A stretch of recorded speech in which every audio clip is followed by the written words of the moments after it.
They got the, what is it called? The blue wall, or I'm probably saying this wrong. So correct me if you see this video, but blue wall of silence, I think it's like that. It's fraternity.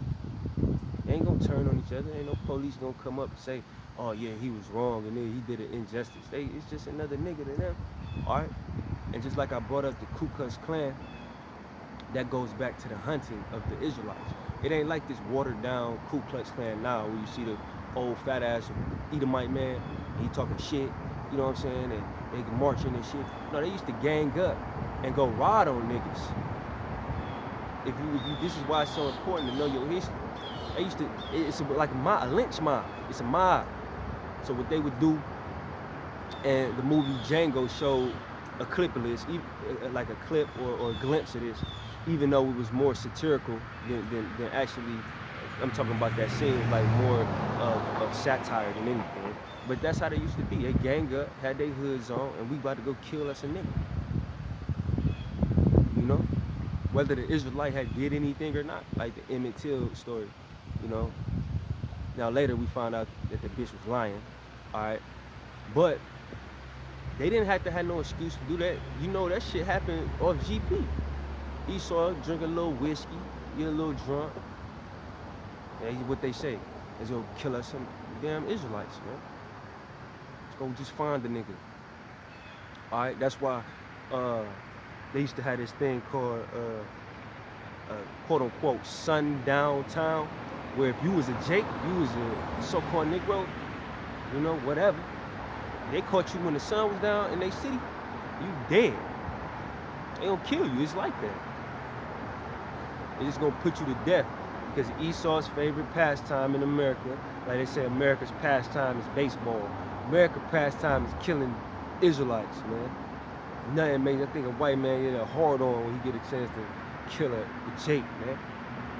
All right.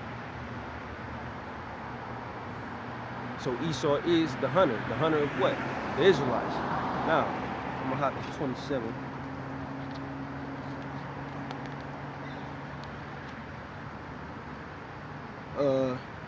Genesis 27 and 41. And Esau hated Jacob because of the blessing wherewith his father blessed him. And Esau said in his heart, the days of mourning for my father are at hand.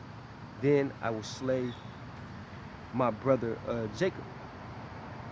All right, that's where it started. The hate in his heart. He said in his heart, he calculated in his mind. All right, I'm gonna kill Jacob, and that's why I'm gonna get into Ezekiel 35, where it says a perpetual hatred.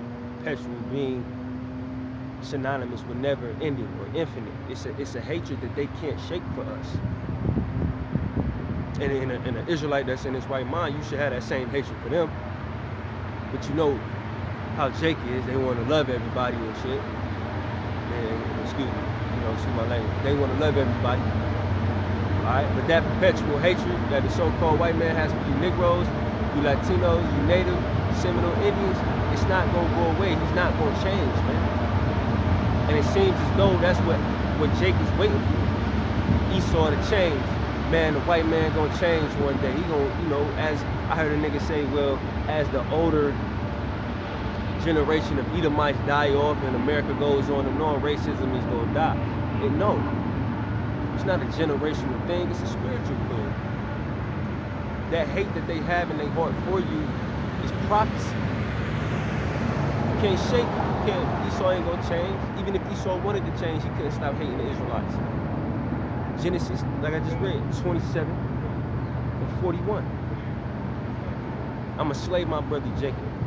It wasn't just talking about the forefather of the Edomites, which is Esau, and the forefather of the Israelites, which is Jacob. It's all of us. They can't stop killing us, man. They got a bloodthirst when it comes to Israelites. Because it's a spirit, and they don't even know why. A lot of them, they just think, you know, niggas ain't shit. You know, the proverbs and bywords that come with being an Israelite. Niggas lazy, niggas whatever, this, that, and the third, you know what I'm saying? But it's spiritual. They if you really sat down with an Edomite and said why you hate niggas or why you hate Israelites, it's gonna be some carnal bullshit. He's not gonna be able to really go in depth because we don't do shit to nobody.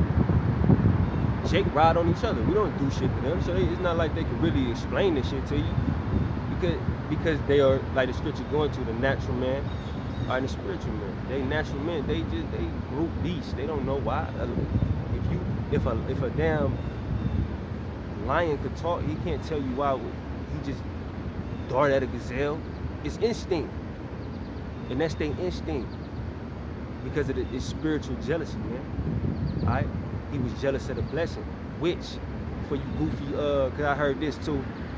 Well, Jacob was evil because he stole the blessing. Well, if you really read the scriptures, it was prophesied that the Israelites, or Jacob going down to the Israelites, was gonna get the blessing anyway. It was prophecy. The elders shall serve the young. It was prophecy, prophecy, prophecy. It wasn't, Jacob ain't steal shit. The way that the Most High had Jacob finesse him, but it was still through the spirit. All right, you sold your blessing, and the Most High made a mockery of you, man. You sold your blessing for uncooked meat. That's how you know the Most High hates you, man. You even sell it for nothing, for real. Not that anything would be equivalent to having the blessing of the kingdom of heaven, but it's not like you sold it for some riches and no shit. You sold the shit for some meat, man. It wasn't even done, man. The Most High made you look like an asshole, just like the Most High continues to make you look like an asshole, or expose the fact that you're evil and wicked because he hates you. And once again, any Israelite in their right mind will hate Esau too. But going back to all the excuses that Jake had, well, you gonna change and all this shit, it's not gonna happen. It's spiritual. Esau hates you because it's within him. You know what I'm saying? It's just within him to hate Israelites. If you got a adversary, you hate your adversary. You know what I'm saying? And that's how the Most High made it. All right. Let me hop somewhere right quick. This goes into the Israelites, all right, you Negro, Latino, Native, Seminole Indian, thinking that Esau, the so-called white man, is gonna change one day. You know what I'm saying? This Sirach 12 and 10. Never trust thine enemy, which anybody who wants to kill you is your enemy. You know, all this love, peace, and shit. Love the world. We are the world. We are the human family. Ain't no races of people. All that crazy shit that you goofy Jakes, you Israelites say. That shit, nah, man. If somebody killing you on this level, they been killing you since you got here. They still killing you today. They hate you, bro. They your enemy. Now, amongst yourselves, you can point out a nigga that you don't like. You can always point out a flaw that that another Jake got. Shit, nigga, if you ever talk to an Israelite about another Israelite that they don't like, the nigga damn near poetic when he talk. Motherfucker is deep. He can tell you everything. I don't like the nigga haircut. He don't like nothing about him. He can go into it in depth. All right, but the person that's really causing you harm, you know, you in love with that, man. That's that Stockholm syndrome, man. All right, but it says never trust thine enemy, for like as iron rusted, so is his wickedness. All right, now this is one of the better metaphors that the Bible uses. It's iron rusted, so is his wickedness. Anybody's ever dealt with a rusty something, rusty pipe, rusty something, you can make that shit shine again. You know what I'm saying? You can make the rust go away for a moment. Get you some of that shit that, excuse my language, I'm trying to work on that, but get you some of that spray, you know, spray it down, you know, it's shining, man. But then 2-3 days later, if you make it even a week later, the rust is slowly gonna come back because rust is stuck on it. It's stuck on the pipe. It's within the pipe. If that makes sense. The rust has become a part of, you know, said rusted object.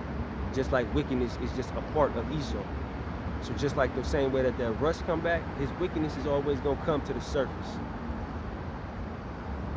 Right? He might put on a 3-piece suit, shaved face, which in America that's like a good guy for that shit. I don't know why. Got some cologne on, smiling, like the scripture gonna get into, smiling, shake your hand, hey, how you doing, man? But in his mind, he's going to fuck you over. He's going to get over on you sooner or later. All right, the wickedness is gonna come out, just like the rust come out the pipe. All right, it says though he humble himself and go a crouching, though he humble himself and go